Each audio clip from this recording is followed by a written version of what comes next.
Response video, I think, to Hythloday. Anyway, he's been making videos to him and Trick are apparently having a conversation. Text, and then Hythloday makes a 20-minute tedious video that nobody could understand, really, what he's trying to get to. Because he's mixing two different formulas, and I don't see any point in it. And this started with the Benatar argument about the asymmetry. And all the asymmetry is pointing out is that there's just this idea that good is sort of illusionary, in the sense that it only has value in the context of something that needs it. And that once you take away the need, you take away the need for the good. And it's not a bad. It's not like something being in pain. So the opposite of taking away a good isn't a bad. And it's just the concept. It's just the nature of value, you could almost argue. It may be the nature of electricity. It may be the nature of a lot of things we use the same metaphor for. Something like a vacuum and then the thing that fills the vacuum. They aren't opposite things. Full and empty aren't opposites in a sense. One is the completion of the other. And so they have a different... I guess the point is they're not opposites. There's no dualism. There's no... You can't just do the reversing thing as simply as you can in other logical equations, perhaps. So it's in the nature of value. So I guess that's the point I want to get to, is that, here's a simple diagram of it, but need is the first cause, in quotes, obviously it's not the first cause, of value. Okay, that need, something in the need condition, the condition of being hungry or horny, desires in general, dependencies, addiction, they do kind of tie together, these words, and that is the nature of value, is in these words that create a kind of deprivation, and it's the satisfaction of the deprivation that we call fun, or good, or positive, because it's preventing harm. If we didn't satisfy the need, if we didn't satisfy the hunger, if we leave the desire unsatisfied, if we leave the dependency and the addiction, the attachment, if we leave it unresolved, uncomforted, then we have what's called discomfort, and that's the harm. And the absence of the harm is merely the satisfaction of the needful state. And so it's really just about need and its creation that makes all of this. So in the simple sense, yes, you say harm is bad. Okay, that's kind of obvious. And that's the negative. And then you can say, and then the prevention of harm would be over here, in the sense that fun equals good equals positive, preventing harm. Preventing harm is a good. You can get to good from prevention of harm. But you can't get to bad from the absence of fun. The absence of fun has to go through a need to be a bad. It can't get there directly. And that's the asymmetry. Prevention of fun does not equal harm. It doesn't equal the bad. So when you say prevention of fun here, that wouldn't correlate to harm. Okay, where prevention of harm does correlate to a good or fun. And that's the asymmetry. That's the nature of the imbalance. And most of Benatar's book is an explanation of how we have lots of biases in our perspective based on the nature of our attachment to the game. And some of those are biological attachments, and some of those are psychological or conditioned cultural obsessions imposed on us perceptually.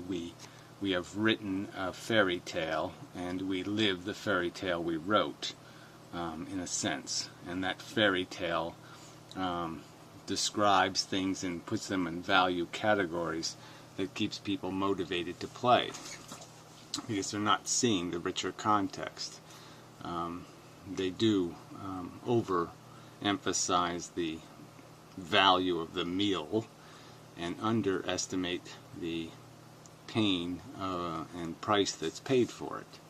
And that's the nature of our psychology. So most of his book is a description of those perceptual biases that make us ignorant to this lack of symmetry, and the fact that we are always playing a zero-sum game.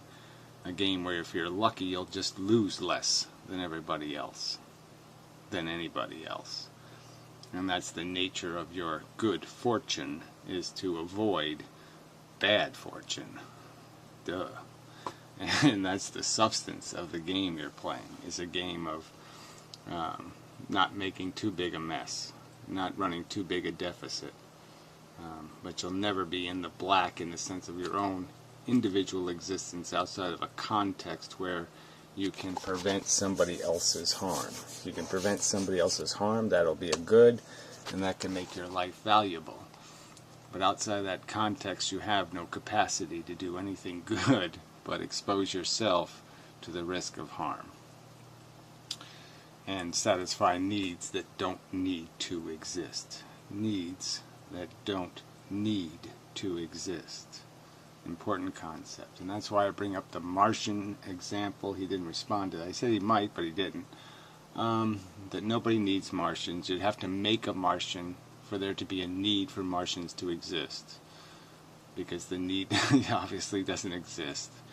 And the same is true for Earthlings. It's only our own desire and our own passions, our own hunger, that make this meal edible. And that's just an illusion in our perception. It's not something real, like preventing harm, which is a real good. And this fake good of satisfying needs that don't need to exist is just that. It's synthetic. It's self-justifying, which is a logical fallacy, which is a logical failure. Justifications have to go deeper than self-justifications. The snake can't eat its tail. There's no perpetual motion, and there's no perpetual or free lunch. There's no free happiness. And that's the problem with the game we're playing. And that's the argument being made. And he wants to, he wants to take the simple plus and minuses, so we'll just do the simple plus and minus again, just to make it clear. So you have, creating life, you create this opportunity for fun, which is a plus, and then you create this opportunity for harm, which is a -1. So you have a total of 0. And then if you don't do it, well, you've definitely prevented the harm, so that's a +1. And by eliminating the fun, you haven't created a negative. All you've created is a 0, because not having fun is not painful. It's not harming something. Okay, you have to have something in existence to create something that needs to have fun. And something that doesn't exist doesn't need to have fun, therefore it can't be harmed, so it's a 0. And so then you have this +1 on this side. So non-existence wins because it's a +1. Existence fails because it's 0-sum. And, not complicated. So you don't need to do a bunch of set math or a bunch of other nonsense. You have two sets. You have the set of doing it, and you have the set of not doing it. And the set of doing it creates opportunity for catastrophic degrees of failure, and an illusion of positive, which is, again, illusionary. All you're really doing is preventing the harm that would happen if you don't satisfy the need. You're not going to have fun unless you're hungry. You're not going to enjoy eating unless you're hungry. That's the way it works. And it's the satisfaction of the negative condition that creates the illusion of a positive condition. And that positive condition can't exist outside of creating the potential for the harm. So there's no way to do it free. And so not messing with it is the way to go. No possibility of failure. Fail safe, and you sacrifice nothing of any real value. You leave nothing in purgatory, you leave nothing in jail, you leave nothing in a negative, deprived state. So it's all win. Create no victims. And that's without even getting into the ethical argument of assigning the value to something else, taking the authority to say you have a right to impose the risk on something else. That's a whole nother ethical question. But even without that ethical question, just as this indicates, there's no reason, there's no rational reason to choose to create a need that does not need to exist. A need that doesn't need to exist. It's just such an important concept.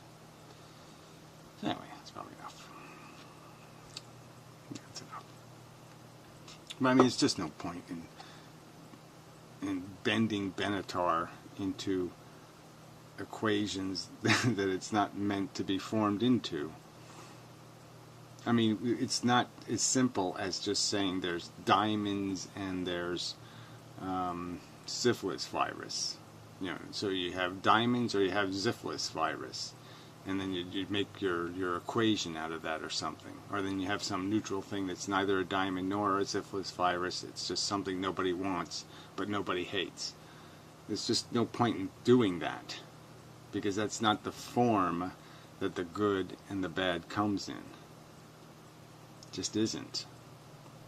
I mean, the bad is always bad, but the good is good relative to a condition, and only relative to a condition.